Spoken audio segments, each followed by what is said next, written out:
로마서 15장 14절에서 21절까지요. 제목은 복음의 제사장 직분 이렇게 정해봤습니다. 오늘 핵심의 요절은 16절이에요.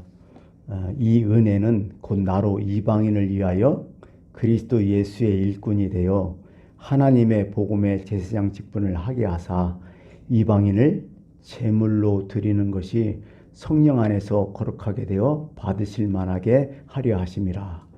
이렇게 나오잖아요. 이게 이방인을 불러서 거룩한 제물로 하나님께 드리는 것이 나의 임무다. 그것이 바로 복음의 제사장 직분이다. 이렇게 이야기를 하고 있는 것이죠. 거룩한 산제물로 드리는 것. 어떻게 하면 우리죠. 거룩한 산제물, 복음의 제사장은 누구냐? 하나님께 성도들을 거룩한 산제물로 드리는 역할, 이것이라고 할 수 있겠습니다. 이게 사도 바울의 자기의 위치, 자기의 삶의 목적, 자기의 자리, 이것을 이제 얘기를 하는 거죠. 그런 의미에서 참 사도 바울은 참 같은 인간으로서 본받을 것이 참 많다. 그래서 사도 바울이 쓴 글이 성경이 된 것도 아마 그 의미가 아닐까 이렇게 얘기가 돼요. 어떻게 보면 우리 믿음의 선조이자 믿음의 모본이자 인간 대 인간으로서 사도 바울이 만약 신 같은 존재라면 곤란할 텐데 우리랑 똑같잖아요. 인간으로서 어떻게 믿을 것인가, 어떻게 살 것인가를 하나님께서 하나의 모델을 정해주시고 이 정도 닮으면 참 좋겠다 이렇게 말씀하시는 것 같아요. 어떻게 보면 바울은 위대한 사도로 살았죠. 그렇지만은 바울을 이렇게 생각해 볼 때마다 복음서에서 이제 우리가 공부하면서 느낄 때마다 우리가 계속 얘기했지만 이분은 정말 덕이 많은 사람이다. 덕이 많다 그런 느낌을 받고, 또 두 번째는 자신의 역할이 뭔지, 자신의 이치가 뭔지를 또 확실하게 알며 살았다. 세 번째는 겸손했다는 거예요. 이분은 참 겸손했어요. 계속해서 겸손한 모습이 계속 나오는데 그건 좀 이따가 또 설명하고, 또 세 번째는 겸손뿐만 아니라 되게 어떻게요? 자기의 어떤 삶에 무진장히 충실했다는 거죠. 성실했다는 거죠. 나의 달려갈 길을 내가 다 갔다. 끝까지 지켰다. 성실했다. 그런 거 보면 또 성실이 뭐와 연결되면 일관성이 있다는 거죠. 처음과 끝이 같은 사람이야. 멋있잖아요, 이런 사람들. 그죠? 마지막에는 뭐예요? 철저히 하나님의 영광을 위해 살았다는 거야. 아마 기가 막히게 이게 흐트러짐이 없잖아, 이분이. 물론 중간중간에 낙심도 하고 힘들기도 하고 괴로운 일도 겪고 참 슬픈 일도 있었지만은, 그러나 자기의 마음에 있는 어떤 심지라 하죠. 굳은 마음, 어떤 기초, 그건 확실했던 분이야, 이게. 사도 바울이라고 왜 단점이 없겠어요? 다른 사람과 막 싸우기도 싸웠잖아요. 복음도 실패해갖고 실망도 해가지고 막 그냥 완전 번아웃이죠. 탈진해가지고 아무것도 못할 때도 있었고 별거 다 했었잖아요. 그런데도 불구하고 그는 일관성이 있었고 성실했고 겸손했고 모든 사람 앞에 덕을 세웠고 또 하나님 앞에 철저하게 영광으로 돌리는 일에 최선을 다했다. 이걸 보면서 참 우리가 배울 점이 참 많다 이렇게 생각을 하는 거죠. 그러면서 자기는 오직 삶이 난 하나님의 종이다. 사실 이게 말은 그렇게 하지만은요, 종처럼 행동하기는 힘들어요. 나는 당신의 종입니다 하면서 종처럼 행동하지 않잖아요. 때로는 지가 쥐는 것처럼 막 행동하잖아. 그런데 철저하게 자기를 작게 여기고 하나님의 종으로서 순수하게 종의 역할을 다했다. 그런 면에서는 참 위대한 신앙인이다. 본받을 점이 참 있겠구나 이렇게 또 생각을 하는 거죠. 그래서 오늘 아까 얘기했듯이 사도 바울은 참 겸손한 분이었다는 것을 성경에 읽어보면 참 느낌이 와요. 계속 느낌이 오는데 여기 보니까 겸손이 나타나는 구절이 15절이 이르더라고요. 찾아보니까 내가 너희로 다시 생각나게 하려고. 그러니까 내가 당신들한테 지금 이 글을 쓰는 것은 새로운 것, 차원이 다른 일, 뭐 획기적인 일, 이걸 얘기하는 것이 아니라 너희들이 이미 알고 있고 상식적으로 알고 있는 여러 가지들을 내가 다시 생각나게 해주기 위해서 이 글을 썼다 이렇게 얘기를 하는 거죠. 그러니까 어떻게 보면 난 당신들을 끌고 갈 수 있는 어떤 위대한 지도자가 아니라 당신들을 돕는 협력자다. 그 정도 일뿐이 안 된다 나는. 이렇게 얘기를 하는 거죠. 이 14절에 좀 더 해석을 한다면 14절에 이렇게 나오잖아요. 내 형제들아 너희가 스스로 선함이 가득하고 모든 지식이 차서 능히 서로 권하는 자임을 나도 확신하노라. 이 해석하면 이랬죠. 내 형제들아 누구죠? 내 형제들아 너희가 편지를 받는 사람이죠. 로마 교인이에요. 지금 로마에 있는 로마 교인들한테 얘기하는 거예요. 그러면서 그들을 이렇게 당신들은 스스로 선함이 가득하다. 당신들 참 좋은 사람이다. 두 번째는 모든 지식이 차서 능히 서로 권하는 자임을 나도 확신한다.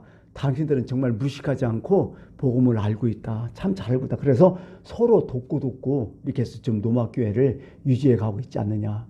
로마교회를 되게 칭찬하는 거예요 지금. 예, 참 좋은 교회다. 참 멋있는 교회다. 이렇게 얘기를 하는 거죠. 하면서 사도 바울은 지금 로마교회를 막 높이고 있어요. 여러분 생각해 봐요. 사도 바울과 로마교회의 관계는 뭐예요? 아무 관계 없어요. 사도 바울과 로마교회는 아무 관계 없는 교회야. 사도 바울은 로마 가보지도 않았어. 교회에 가보지 않았어. 교회 개척도 안 했죠. 거기는 가본 일이 없으니까 아직은. 마음은 있었지만은 못 갔거든 계속. 그러면 왜 로마에 교회가 생겼느냐 이거예요. 누가 복음을 전해준 일도 없는데 왜 교회가 세워졌냐 이거예요. 그것은 이제 우리가 알겠지만은 여러분 바울이 세운 교회들이 참 많아요. 바울 서신이 다 그런 교회들이요. 우리가 알듯이 고린도 교회 바울이 세웠잖아요. 또 갈라디아서 갈라디아 교회, 에베소서 에베소 교회, 빌립보서 빌립보 교회, 골로새서 골로새 교회, 또 뭐요? 데살로니가 전후서 이제 데살로니가 교회, 이런 교회들은 바울이 직접 가가지고 교회를 개척했던 거야. 그래서 그들에게 편지를 이렇게 쓰는 거죠. 어떻게 한다 뭐 이렇게 여러 가지 직접 가보지는 못하니까. 근데 로마 교회는 바울이 개척하지는 않았어요. 근데 왜 로마 교회가 생겼냐? 그것은 이제 예수님부터 거슬러 올라가죠. 이제 유대인들의 가장 큰 대명절이 뭐죠? 유월절 아니에요? 유월절이면 어떻게 보면 유대인들은 유월절 지키기 위해서 사는 거야. 이들은. 그래서 세계 각국으로 유대인들이 다 흩어졌잖아요. 언제부터 흩어졌냐 얘기할 때는 사실 남유다가 멸망하면부터 그때부터 흩어진 거예요. 계속 흩어져서 계속 살았는데 이제 율법이 있으니까 그들은 율법이 있으니까 율법 말씀대로 유대인의 대명절 유월절에 이제 찾아오는 거죠. 뭐 멀리서 왔기 때문에 이들은요 한두 달 오는 게 아니야. 뭐 몇 달 이상 오죠. 아예 수제에 눌러 앉는 사람도 있고 나이 먹은 사람들은. 그러니까 유대의 최대 명절을 지키기 위해서 예루살렘 다 모이는데 그때 어떤 일이 있었어요? 예수님의 공생의 기간이잖아. 3년 동안 공생의 기간을 거치면서 마지막에는 뭐예요? 예수님의 십자가 부활을 다 보고. 그러니까 예수님의 공생의 활동도 보고 또 예수님의 어떤 기적도 보고 예수님의 말씀도 듣고 그때 감명을 받고 뭔가 깨달음이 있던 사람이 있었을 거 아니에요. 또 두 번째, 이제 사도행전으로 넘어가면 오순절 성령 강림의 마가의 다락방에 임할 때에 세계 각국에서 모였던 한번 조사해봐. 16개인가 17개 나라예요. 성령이 강림하니까 어떻게 돼? 사람들한테 방언이 쏟아지니까 어떻게 해요? 요즘처럼 우리가 못 알아듣는 방언이 아니라 그때는 외국말을 다 하는 거야. 그 성도들이 120명, 남자만 120명 모였으니까 여자까지 하면 엄청나게 많이 모였겠죠. 가득 차서 그들이 막 그냥 성령 충만해서 막 방언하는데 갑자기 그 유대인들이 그걸 보는 거지. 가만히 보니까 자기네 말로 듣는 거야. 자기네 말. 흩어진 우리가 가서 살았던 그 나라 말로 다 들리고. 이상한 거예요, 이거. 왜 우리말로 들리느냐, 이게. 그게 그 당시에 여러 가지 수십 개의 방언이 터지니까 여기서 깨달음이 됐고 거기서 성령의 기적이 역사가 일어난 게 그때 예수 믿던 사람이 있었던 거야. 그 중에 로마에서 온 사람도 있었겠죠. 그들이 돌아가시고 교회를 세운 거야. 근데 사도 바울은 아무 관계 없어요. 이건.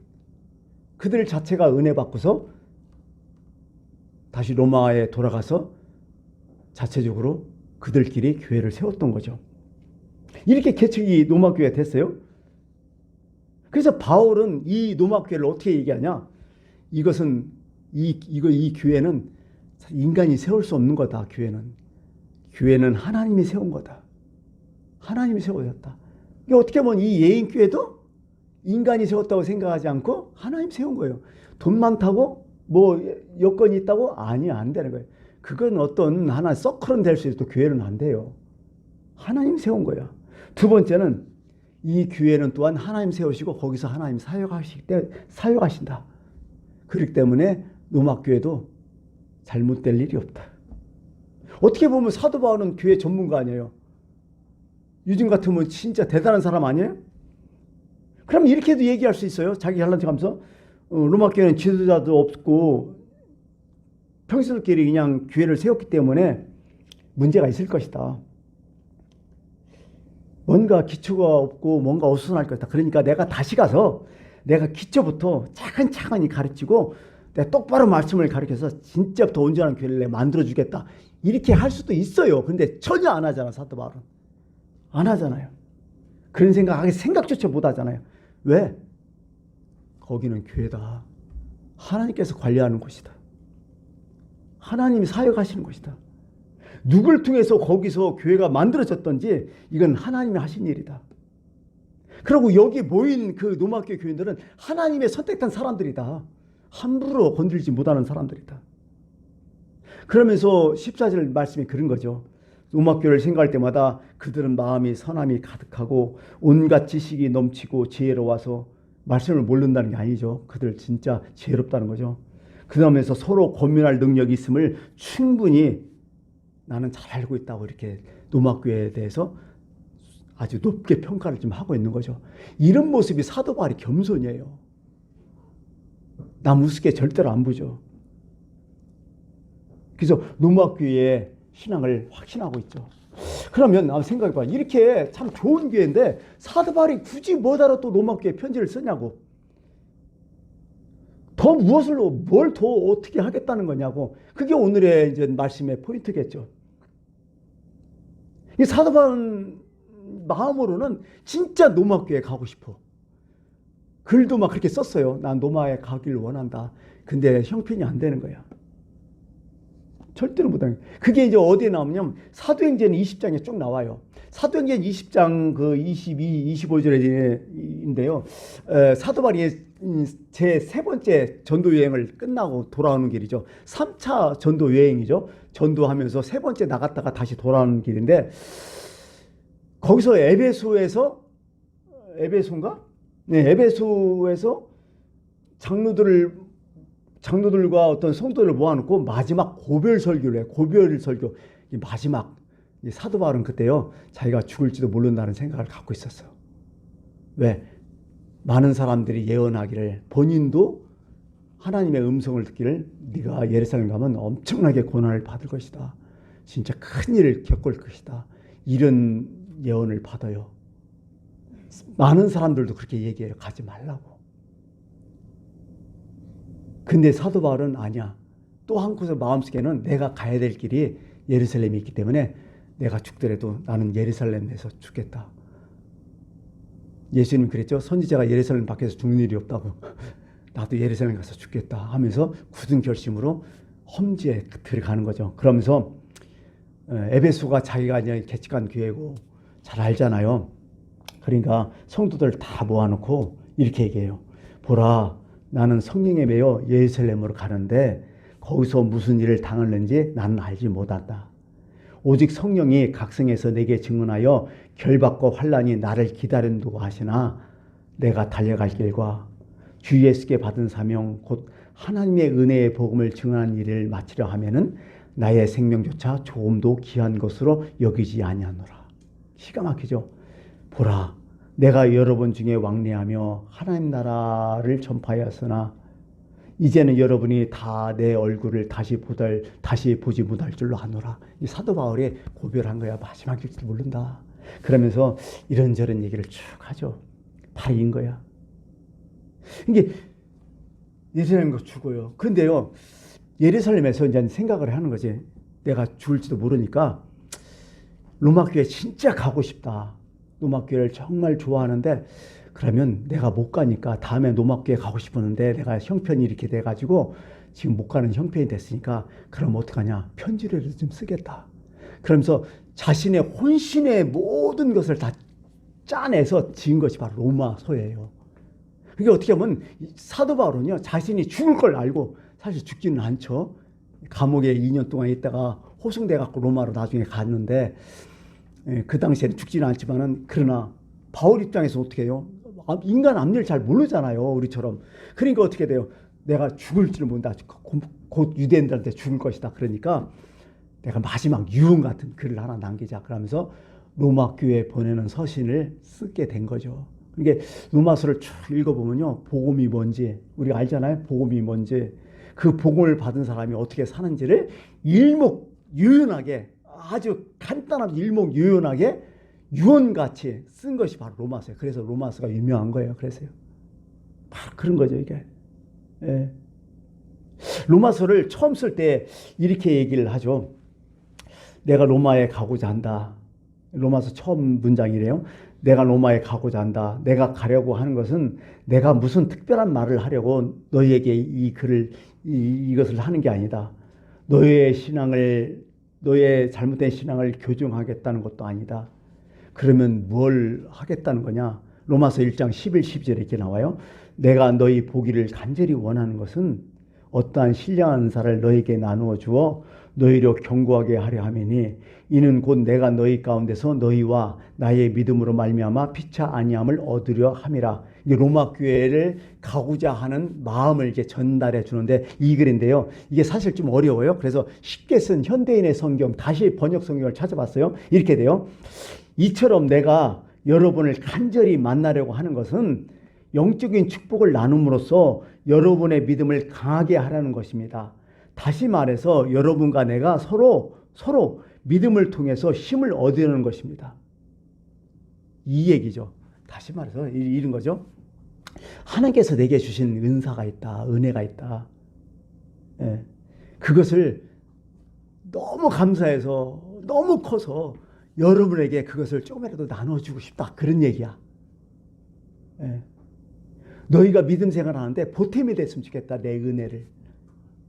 너희들의 믿음을 수정한다든지 교정한다든지 뭐 바로잡겠다든지 아니면 너희들의 믿음에 대해서 내가 주도권 잡겠다. 이건 아니다. 절대로 그런 마음이 없다. 다만 너희들을 좀이라도 돕고 싶다. 이런 얘기를 지금 하고 있는 거예요. 이게 이분이 얼마나 참 겸손해요. 사도 바울은 그렇게 누굴 막 이렇게 주도권 잡고 내가 최고다 이런 적이 없어요. 다만 내가 은혜를 받았잖아. 그 은혜가 너무 크잖아. 뭐 자랑하고 싶잖아. 은혜 받으면. 그죠? 하나님의 은혜를 차고 그걸 좀 자랑하고 싶다는 거예요. 너희들한테. 당신들한테. 그리고 그 자랑함을 해서 당신들도 내 은혜 받은 걸 생각해서 당신들도 막 기쁨을 얻었으면 참 좋겠다. 그러면서 이렇게 또 얘기하죠. 내게만 이렇게 큰 은혜를 주는 거 아니다. 당신들도 이렇게 큰 은혜를 줬다. 그런데 그 은혜를 줬어도 모르면 모르는 거예요, 사람이. 하나님께서 나한테 이렇게 큰 은혜를 줬는데 내가 그걸 깨닫지 못하면 어떻게 돼요? 그건 모르는 거야. 그것을 불듯이 생각나게 하겠다. 그거야. 생각나게 하겠다. 이미 줬다, 하나님 은혜를. 근데 너희들이 생각을 하지 못하고 있다. 그래서 내가 내게 받은 은혜를 다른 사람에게 나눠주겠다. 그 은혜를 나눠주고 내가 자랑하고 싶은 건 없다. 절대로 자랑한다. 여러분, 은혜는요, 자랑하는 게 아니라 나눠주는 거야. 근데 어떤 사람들은 은혜 받았다고 자랑 되게 하잖아요. 그 사실 성경적인 것이 아니죠. 사도 바울이 생각하는 은혜가 아니죠. 그건 자기 자랑이죠. 절대로 사도 바울은 자기 자랑을 안 해요. 얘기하잖아, 사도 바울이. 자랑이 뭐냐? 내가 내 자랑한다는 건 자랑이 아니라 다른 사람이 나를 자랑해야 된다. 그리고 마지막에서는 하나님 나를 자랑해야 된다. 그게 진짜 자랑이라고 얘기했잖아요. 이런 자랑을 갖고 있었어요, 사도 바울은요. 예. 그러니까 이런 자랑, 내 자랑이 아니라 하나님 자랑 좀 하고 싶다. 이 얘기를 지금 사도 바울이 쭉 하고 있는 거죠. 절대로 사도 바울은요, 이렇게 큰 은혜를 받은, 여러분 성경을 읽어봐요. 사도 바울이 얼마나 큰 은혜를 받았는지. 하나님의 체험 무진장 많이 했잖아요. 어떤 때 보면 3층까지 갔잖아요. 그죠? 그러면서 3층짜리 갔다는 얘기를 뭐라고요? 내가 아니라고도 얘기하잖아요. 은근슬쩍. 내 그 한 사람을 알고 있다고 얘기하잖아요. 되게 겸손하게 얘기하잖아요. 그러면서 내가 자랑하는 것은 뭐냐? 내가 복음을 위해서 의도 터진 얘기만 하겠다. 어디서 고난받고 어디서 뭐 이게 그리스도의 흔적, 어떤 고난의 흔적, 이게 내 자랑이 아니냐 이렇게 얘기하잖아요. 참 멋있는 분이에요. 그런 거 보면. 자기만 잘났다고 절대로 이러지 않았잖아요. 나만 다 한다고 이런 얘기 절대로 안 해요. 사도 바울은. 그러지 않았어요. 그러면서 15절에 진짜 곰곰이 이제 이 말씀을 묵상하니까 15절 첫 절에 이렇게 해요. 내가 너희로 다시 생각나게 하려고 새로운 것이 아니라 생각나게 하겠다. 내가 이미 들은 복음 당신들도 듣지 않았느냐.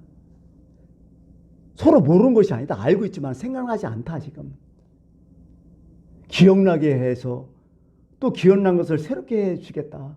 그러면서 내 그런 의미에서 내 지금 복음서를 쓰고 있는 거다. 이런 얘기야. 로마서를 쓰고 있는 이유가 다시 생각나게 하기 위해서 내가 이 글을 쓰는 거지 새로운 거 아니다. 그러면서 15절의 마지막에 이제 하나님께서 내게 주신 은혜로 말미암아 더욱 담대히 대량 너에게 썼노니 내게 주신 은혜 있다. 그걸 내가 서로 나눠주겠다. 이게 사도 바울이 로마 교회를 향한 마음이죠. 참 이게 생각나게 한다는 게 참 중요한 것 같아요. 여러분 매주마다 여러분 설교 듣죠? 지난주에 설교 뭐였어요? 그 지난주에 설교 뭐였어요? 참 어려워요. 이렇게 얘기하면 뭐였더라? 나도 내 거 생각 못 나요. 나도 좀 몇 달 전에 했던 거 설교 뭐였냐면 몰라요. 나도 잘. 그때 설교 생각난 대로 나도 기록하고 했기 때문에요. 나도 잘 몰라요. 목사님이 지난주 설교했기 때문에 원고 없이 설교하라 하면 그것도 힘들어요. 나 지금. 자꾸 까먹어요. 그냥. 설교 원고 계속 써놓고 그거 내가 정리한 것을 여러분에게 사실 주일날 발표하는 거죠. 어떻게 보면. 이게 설교가 그거예요. 내가 일주일 동안 성경을 읽고 성경에 대해서 깨닫고 하나님께서 주신 마음 그거 다 정리하는 거예요. 계속 한 페이지 한 페이지. 보통 A4 용지에 갖고 5장 정도 나와요. 제 설교는. A4 용지에 갖고 5장. 글자 크기도 10분이 안 돼. 조그만하지. 예. 그거 이제 내가 이제 계속 이제 원고 퍼펙트하게 써갖고 와요. 저는. 예. 그래갖고 쓰고서 그걸 내가 은혜 받은 걸 발표하는 거예요. 사도 바울의 입장이 그거예요. 지금 내가 지금까지 하나님께서 이렇게 큰 은혜를 받았는데 여러분에게 이 큰 은혜를 나누고 싶다는 거예요. 사실 어떻게 보면 주일날 설교하는 게 어떻게 저한테는 목회자한테는 무지장 큰 숙제죠. 예, 숙제예요. 엄청나게. 그리고 뭐 사실은 뭐 금방 설교 준비할 것 같지만은요. 수요일이니까 이런 말을 하지.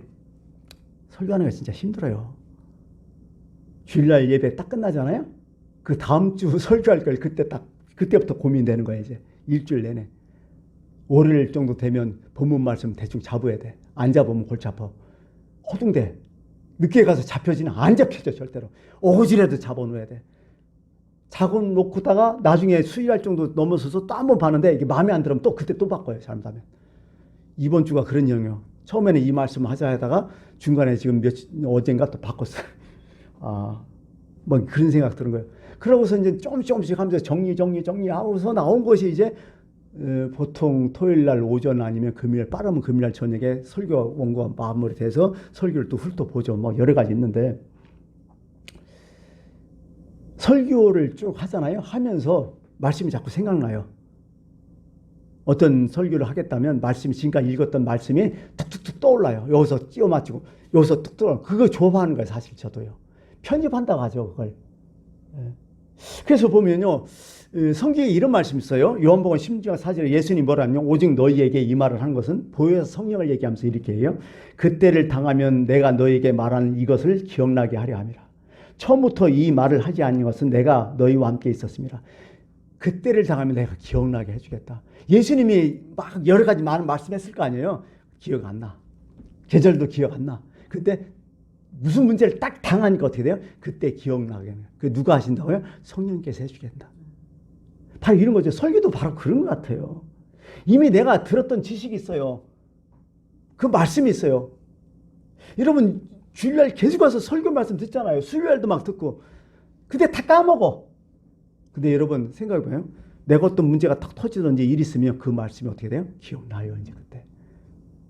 그런 분 참 많이 봤어요. 전혀 그것에 예상보다 그때 기억난다는 그 말씀이 번쩍번쩍. 이게 성령의 역할이고 사도 바울이 로마 교회 교인들한테 하고 싶은 게 바로 이런 거야. 너희들이 이제 알고는 있었지만은 기억 안 나니까 그거 사장되는 거 아니야 계속. 그러니까 다시 불듯이 그 말씀, 그 복음을 기억나게 해주겠다면서 일목요연하게 복음이 뭔지, 기독교인의 삶이 뭔지를 그래서 적게 된 거예요 로마서에. 뭐 새로운 거 아니라는 거예요 사도 바울은. 여러분도 아시잖아요. 어차피 인간은 망각의 동물이에요. 우리가 계속해서 말씀을 듣는 것도 그래요. 쉬지 말고 기도하라는 얘기가 뭐예요? 바꿔 말하면 쉬지 말고 말씀 보라는 얘기나 똑같은 거예요. 계속 들어야 한다는. 믿음은 들음에서 난다고 했잖아요. 그 들음은 그리스도 예수의 말씀이라고 성경이 눈에 강조하잖아요. 계속 하는 게. 왜 그렇게 나와서 이렇게 말씀을 보고 왜 설교를 자꾸 듣고 그냥 1년에 한두 번만 뭐 절기만 나와야지 왜 매주 나와서 일하고 뭐 때로는 성경 공부도 한다 뭐 한다 왜 그럴까요? 자꾸 까먹어요. 안 되거든 이게. 그렇잖아요. 우리가 비근한 예에서 우리가 삶 가운데도 그렇잖아요. 예? 한참 뭐 밥 먹으려는데 밥 먹기 전에 뭐 반찬 만들어 놓잖아요. 그럼 반찬을 맛있게 다 만들어 놨어. 근데 밥 먹고 이렇게 열심히 먹는데 밥 다 먹은 다음에 아이고 그거 안 꺼내놨네. 그거 가끔 하죠. 아우 어디 있는 냉장고에다 놓고서 찰가 그거 안 꺼내놨네. 아 그거 먹어야 되는데 이런 생각 많이 하잖아요. 똑같은 거예요. 그때 기억나면 꺼내 먹죠. 근데 기억 안 나는 거예요. 참 이게 인간이라는 게 이렇게 참 약해요. 어떻게 보면. 생각 안 나면 그만이죠. 요즘은 생각 안 나니까 막 적어놓자. 근데 적어놓은 자체도 기억 안 날 때가 있어. 사람 환장하는 거지 이때는. 그래서 간단해요. 신앙은요 무조건 말씀을 많이 듣는 사람이 이기는 거예요. 무조건 그래. 사실 내가 그래요. 성경 많이 본 사람이 이기는 거고 말씀 많이 들은 사람이 결국 인생 이기는 거예요. 내가 보니까. 내 기억력이 좋다고 뭐 어쩌다고 아니야. 내가 보니까요. 그래서 말씀에는 능력이 있는 거예요. 그런 거죠. 그래서 오늘 이 말씀을 이제 며칠 갑니다. 시간이 또 금방 가버렸네. 이렇게 하다가. 그래요. 참 사도 바울이 로마 교회를 향한 그 마음, 로마 교회 참 인정해 주고 있잖아요. 그리고 내가 이 편지를 또 다시 쓰게 되는 이유는 새로운 거 아니다. 내가 들었던 말씀, 내게 엄청나게 내게 주신 말씀, 그 은혜를 정말 나누고 싶어서 이렇게 글을 쓰게 됐다 하면서 겸손하게 지금 로마 교회 교인들에게 말씀을 전하고 있는 거죠. 그게 바로 복음의 제사장이라는 뜻이죠. 내가 복음의 제사장 직분을 받았다. 바로 이 그런 의미에서 복음의 제사장 직분이다. 이렇게 얘기하면서 오늘 말씀을 마치겠습니다. 기도하겠습니다.